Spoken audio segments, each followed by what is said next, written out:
नमस्कार, SBT news में आपका स्वागत है। पेश है 27 अगस्त शुक्रवार शाम 7:15 बजे राजस्थान की बड़ी खबर। स्कूल शिक्षा परिवार के बैनर तले आज राजधानी जयपुर में निजी स्कूल संचालकों ने आंदोलन का शंखनाद किया।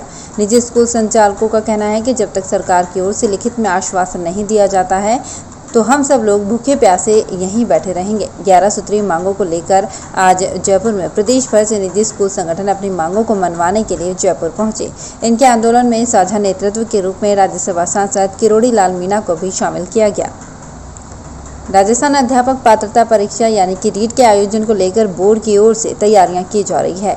रीट भर्ती परीक्षा का आयोजन 26 सितंबर को किया जाएगा। परीक्षा के लिए आवेदन कर चुकी महिला अभ्यर्थियों के लिए राहत की खबर है।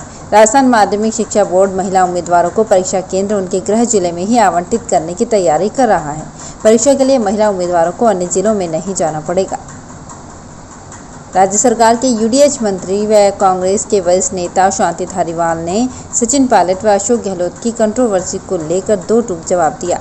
कहा कि कभी ऐसा सुनने में नहीं आया कि राजस्थान में दो नेताओं की ढाई साल सरकार चलेगी।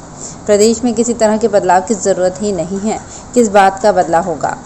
सरकार तो बहुत अच्छा काम कर रही है। कांग्रेस किसी भी तरह से बटी हुई नहीं है। पूरी कांग्रेस गहलोत के साथ खड़ी है। पहले का समय निकल चुका है। अब गहलोत ही कांग्रेस का नेतृत्व कर रहे हैं। प्रदेश के बेरोजगार युवाओं के लिए रोजगार के नए अवसर खुलेंगे। इतना ही नहीं, युवाओं को स्वरोजगार का भी अवसर देने की तैयारी की जा रही है।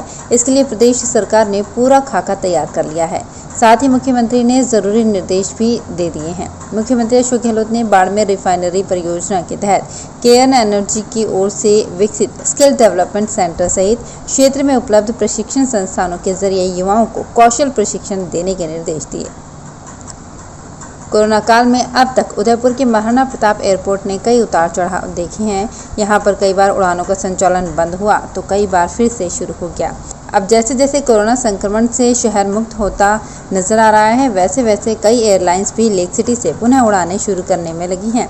इसी दौर में उदयपुर जयपुर की उड़ानें भी कई बार बंद हो चुकी हैं और अब जाकर पुनः शुरू हो रही हैं।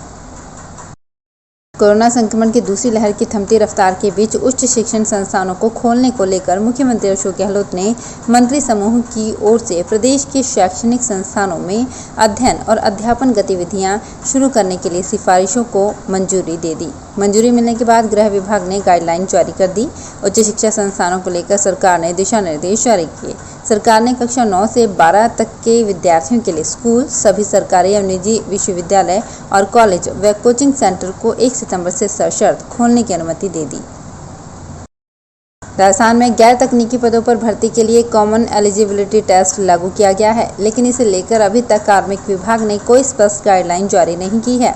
इसके कारण इस साल ये परीक्षा नहीं होने से आधा दर्जन भर्तियों पर इसका सीधा असर पड़ेगा।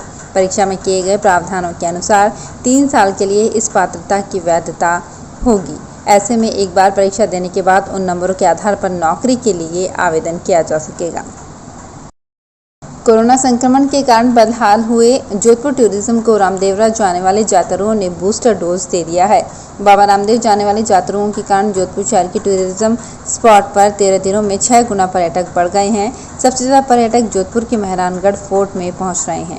हालांकि अभी अंतर्राष्ट्रीय विमानों के शुरू नहीं होने के कारण विदेशी टूरिस्ट नहीं आ रहे हैं, लेकिन जोधपुर इन दिनों राजस्थान के स्थानीय पर्यटकों से गुलजार हो रहा है। इसके कारण पर्यटन व्यवसाय से जुड़े कारोबारियों के चेहरे खिले हुए हैं।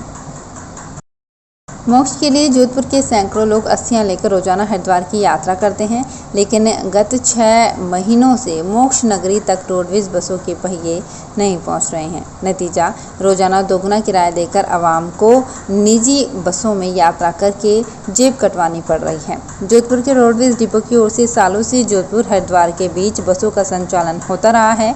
ऐसे में यात्रियों को आए दिन हरिद्वार जाने के लिए परेशानियों का सामना करना पड़ रहा है। देश भर में ग्वार और गम एक बार फिर 10 साल पुराने ट्रैक पर है।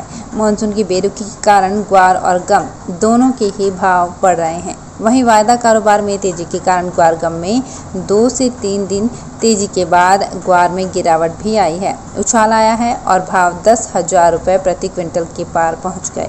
विशेषज्ञ बिना मांग ग्वार के भाव में लगी आग का कारण मानसून व अकाल की स्थिति को बता रहे हैं। बारिश कम होने के फसल को नुकसान हुआ है।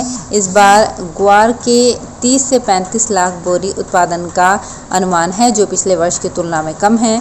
पिछले वर्ष करीब 60 लाख बोरी उत्पादन हुआ था। जोधपुर के कस्टम विभाग ने करीब 17 वर्ष पूर्व उदयपुर में आयोजित स्क्रैप के कंटेनर में आए 195 किलो डेड कारतूस गुरुद्वार को पाल स्थित मेल्टिंग भट्टी में गलाकर निस्तारित कर दिए। जब्त डेड कारतूस की भट्टी में गलाकर सिल्लियों के रूप में ढाल दिया गया। वर्ष 2004 में आयातित स्क्रैप के साथ कंटेनर में आए ये कारतूस कस्टम विभाग ने जब्त किए थे। ये माल विभाग के आयुक्त के निर्देशन में गठित समिति ने निस्तारित किया। 4 माह बाद कुर्जा एक बार फिर खींचन की सरजमी पर उतरने लगी है। गुरुवार को कुर्जा के आगमन का संदेश लेकर उतर चुकी है और चुग्गा घर में चुग्गा लेने के साथ कुरकुराहट कर यहाँ के बाशिंदों को अपनी पहुँच का समाचार दे रही है। कुछ कुर्जा गांव के ऊपर मंडरा रही हैं। मंगोलिया, कजाकिस्तान, पाकिस्तान के रास्ते कुर्जा का पहला दल जोधपुर के खींचन के चुग्गा घर में उतरा और अपनी भूख शांत कर आराम किया। तो फिलहाल इस बुलेटिन में इतना ही। फिर हाजिर होंगे कुछ और बड़ी खबरों के साथ। एसबीटी न्यूज के और भी वीडियोस को देखने के लिए हमारे चैनल को सब्सक्राइब करें और नोटिफिकेशन पाने के लिए बेल आइकन को प्रेस करें।